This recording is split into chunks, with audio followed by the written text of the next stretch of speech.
Sony introduces game trials. Try PS5 games for a limited time. So this is coming from Liam Croft at Push Square. Liam writes, Sony has sent out a wave of emails that introduces a new feature for PlayStation 5 owners called game trials. Starting today, the firm is giving PS5 owners the chance to download certain first-party titles and try them out free of charge for a limited time. The first two game titles available are Death Stranding's Director's Cut and Sackboy: A Big Adventure. The fine print within the email explains that in order to activate a game trial, you need to head over to the PlayStation Store and select the trial option that's labeled as free. Death Stranding Director's Cut will offer 6 hours of playtime, while Sackboy: A Big Adventure has a 5-hour trial. The timer starts as soon as you trigger the download, so make sure you've got some time to spare, otherwise you'll have wasted the opportunity. Accounts are limited to one game trial of each game, and since game trials are limited to PS5 titles, the PS4 version of Sackboy: Big Adventure doesn't qualify for the free test.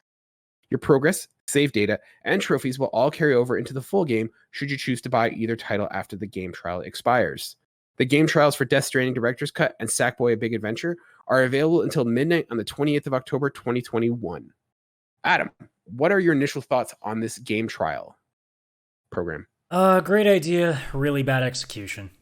Yeah, I agree, but I think it might be for different reasons. What's your major gripe with this? Well, the fact that it's 5 to 6 hours or whatever it is, but it doesn't start the second you hit play. It starts the second you download. Or apparently, if you buy it from a browser, it starts then.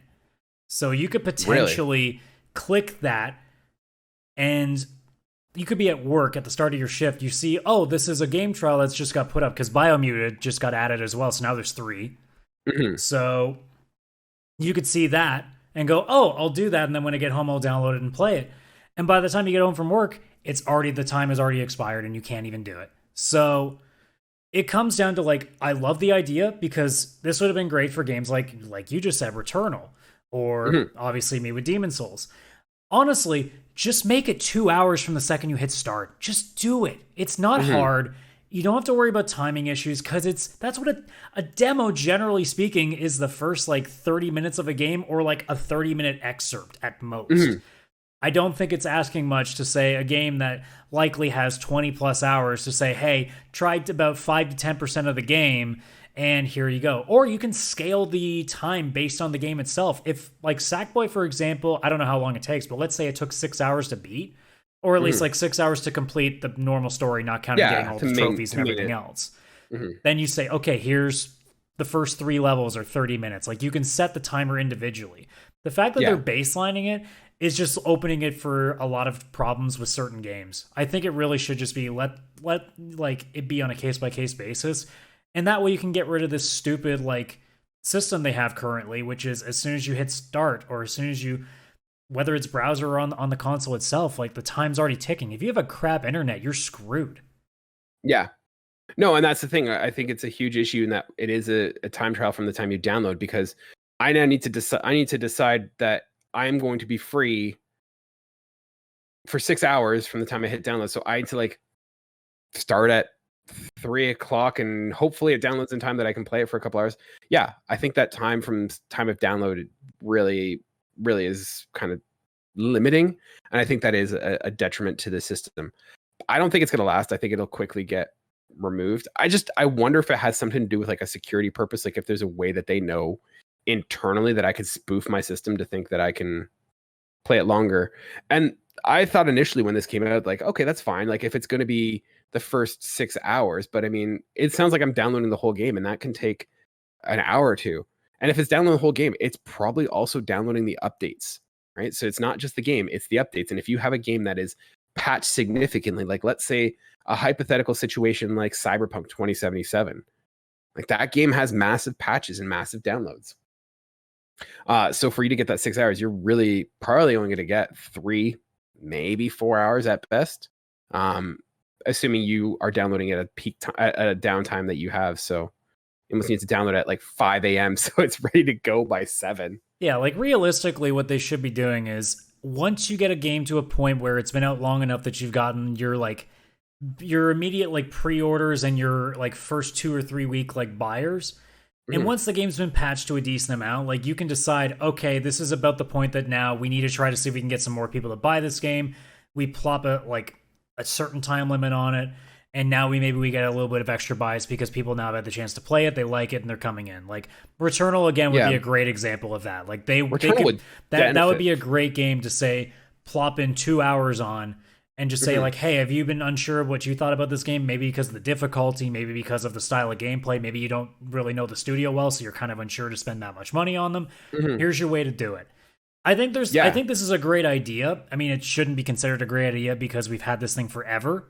Yeah. But if that's something they want to do, let's go. Like, let's do it more. But like, we got to figure out a better way of the system because the current setup as it stands right now is not great. In fact, I don't even think it's worth your time.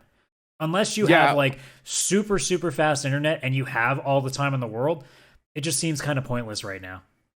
Yeah, it is really kind of limiting there. I think I can almost see it reverse. Like if they're concerned about this time limit thing, what I would kind of say is that it should be a different thing where you buy the game and now PlayStation's going to offer a 6-hour, buyer's remorse period where, after 6 hours you can return the game, or sort of like what Steam does. And I think that might be a better way of handling it. You get the customer's money, you can hold on to it if you want, and that there's an opportunity to try the game. If it's not for you, return it. And that's still one of the benefits that you have with something like an EB Games here in Canada, is that they do have that. I think it's 48-hour window if you buy a brand new game that you can return it, and I mean, the only other solution then would be make it a streaming only thing, because then that way they can't download the entire game, right? Could you imagine if PlayStation Now had brand new game demos? In fact, it probably would be a smart thing to do. Yeah. Like, hey, you can say, hey, you want to play all the big games at launch, but you don't want to worry. Like, you can have well, I guess not all the big games because they're not going to be Game Pass, but you could plop in like a month later, be like, hey, did you have an interest in Returnal, but you couldn't be bothered to it? Hey, give us this much money, per month, and now you can take a crack at it like a month or so later to see if you want to go for it. Hell, even just make it PlayStation exclusives. All PlayStation exclusives now have a demo, day and date or something like that with your membership to PlayStation Now. Like, you get all the classic games, all those kind of things. Plus, you also now get demos. Yeah, but then we get into the conversation of, okay, now we got to overhaul PlayStation Now even further, because it wouldn't be worth just padding that. It'd be going back to the Nintendo conversation all over again. We need to overhaul PlayStation Now regardless. Yeah, I mean, we could literally spend a whole hour on that, I think. The other thing that caught my eye is the last sentence that they have here.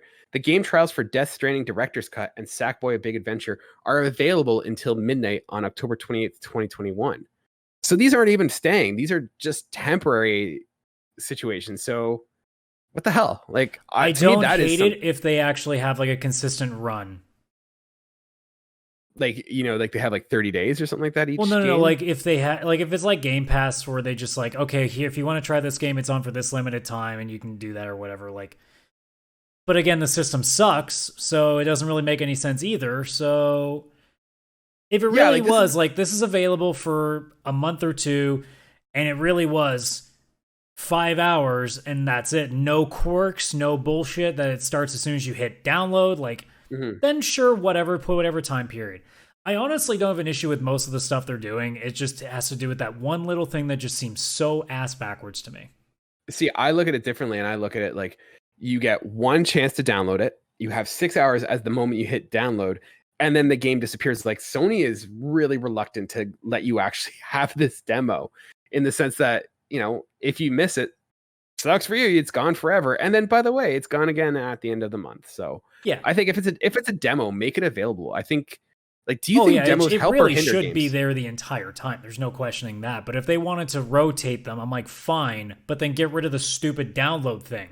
Like, just make it for a month or 2 months. This game is available. You can play the first 5 to 6 hours of it. That's it. Like, no gimmicks. It's just for this limited amount of time, you can try this game. 5-6 hours, go. Yeah. Instead of this, as soon as you click download, then you better hope your internet speeds up and you might be able to get an hour in. Yeah. Adam, do you generally think that demos help or hinder games? Well, it depends on how you look at it.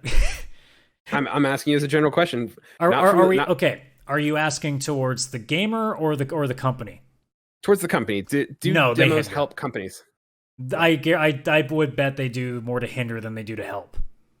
Yeah, like I don't know. I would just make the argument that more often than not, if you're nervous about a game and you need a demo to try it, there's a pretty good chance that game's not going to do anything. Like I would put a like 66% chance minimum that you're probably not going to like the game if you're not already sure that you want it. Yeah, I think of things like, would I go buy Returnal if I had a chance to try it? Well, that's the thing. Would you be getting Demon Souls if when I say the 66-33, I'd say it's like 66% of the games you figure you're going to try because you don't think you're going to like it, but you never know, and you end up not liking it. The 33% are games that you actually think you might want to give a shot, but you're really not sure just because it's something different that you haven't tried before. Yeah. But I think generally speaking, a demo does more to hinder a company than it does to help it. Yeah, I don't know, because I think about when it gets to that point when it is because we're both talking, we both have examples right now in the games that we're waiting for that $30 sweet spot.